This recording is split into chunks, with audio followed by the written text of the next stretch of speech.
So then we got Mendoza. Yes, Mendoza's next. Sort of a return to the lighter. It doesn't feel like a light mission. Like it doesn't feel like Sapienza, where it's sort of just like, yeah, okay, we're just playing around. It still feels sort of like it has. Most of the mission's concept is huge story spoilers, so we won't. It's difficult to talk about, but to me, it feels like the level is set at sunset, I believe, and it feels like that as well. Like feels very paradisial, like really utopian. Yes, beautiful setting. Incredibly panoramic views. Of, beautiful visually. The Argentinian wine producing region or something like. Yeah, beautiful snow-capped mountains in the distance, and then you've got these vast fields of grapes, like very almost heavenly. It feels. They're actually great counterparts to the.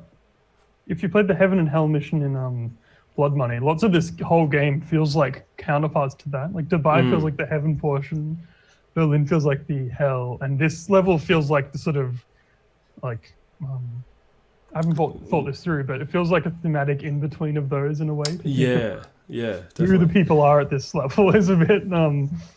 It feels kind of scale-like as well, but I won't spoil anything else. No.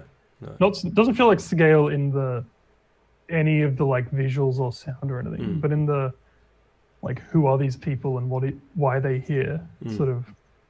Yeah, I won't talk very much. From a visual perspective, I was blown away by Mendoza. It was definitely the most visually. Oh well, they were all really visually engaging, but a level like Chongqing, was very kind of beautiful in its own kind of sinister way, dark way. Like all the neon lights were really. The main street of that level is incredible. Yeah, and the section where you can look across at the bridge going over to the main skyline, that was just incredible. But when you first see those expansive panoramic views of the Argentinian countryside, you're kind of looking down this amazing valley with all these mountains in the back, just the terrain was just, the topography in that map blew me away. Yeah. It was just incredible.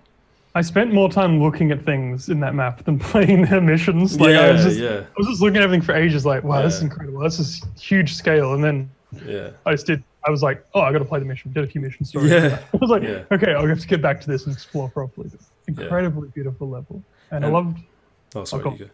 Okay, I loved sneaking around in the vineyard area. It's a bit of a different, sort of like a maze-like gameplay. Right, yeah, I actually haven't done that yet. Okay, I won't talk about it later. But play around with the grapes. You can get some grapes. Play around with them. You can do some fun things with them. Oh, cool. Yeah, will do. Yeah, that's awesome. And also, I won't mention exactly what it is, because obviously I don't want to spoil it for anyone who hasn't played it, but the design of the loop for one of the targets was really interesting as well. Yes. Very absolutely unique. Agree. I love that. I love that. Hard to talk about, but very hard to talk about. Yes. I won't say anything more on it, but pay attention when you're playing. Yeah.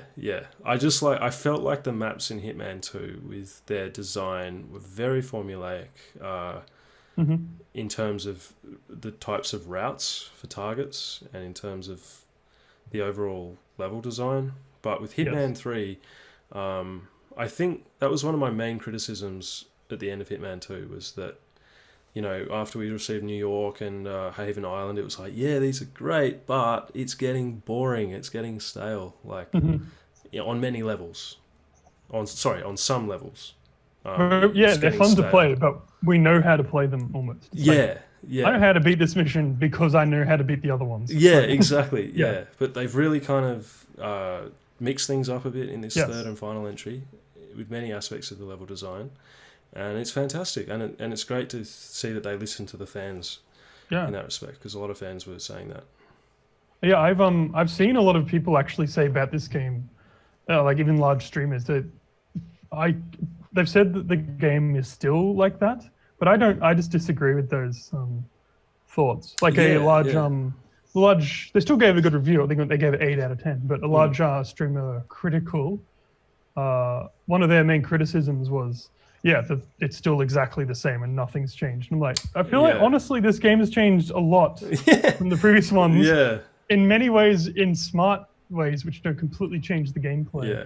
And I don't see their criticism, but all right, if they think that. I think it's very different. Yeah, I think and obviously that's coming from someone that doesn't know the game properly and hasn't played it through multiple times or thousands, hundreds of times. A few and just be like, oh yeah, they all feel similar. Of course, if you just running around, mucking around with NPCs and like changing disguises and doing simple stuff, it's going to seem the same. But for the more, especially if you're more sort of a hardcore player or long-time fan, you'll probably notice the like experimental stuff they've done. Definitely. Yeah. All this, I mean, most of what we've highlighted. Yeah, thus exactly. Far. So Finn, was there anything else you wanted to mention with Mendoza? No, it's probably the map I've explored the least, like gameplay-wise. But the one I've explored the most visually, which may give you an art design of looked at so much, but probably gives an idea of what its strengths are. Yeah. Just the whole layout and how beautiful it is. Yeah. And also, from a narrative perspective, I was spellbound by the way that level ends. I thought that was really, really cool. Yeah. Completely. Very poignant moment for anyone that is invested in the characters and the overall lore. Yeah, really cool. Excellent. Yeah, story-wise and like in a sort of there's something they do all throughout the level, which is kind of a clever, natural sort of like thing you'd expect to happen one day, or you'd hope would happen one day, but it hasn't yet, and it's very cool. It is we cool. Can't talk about No. it,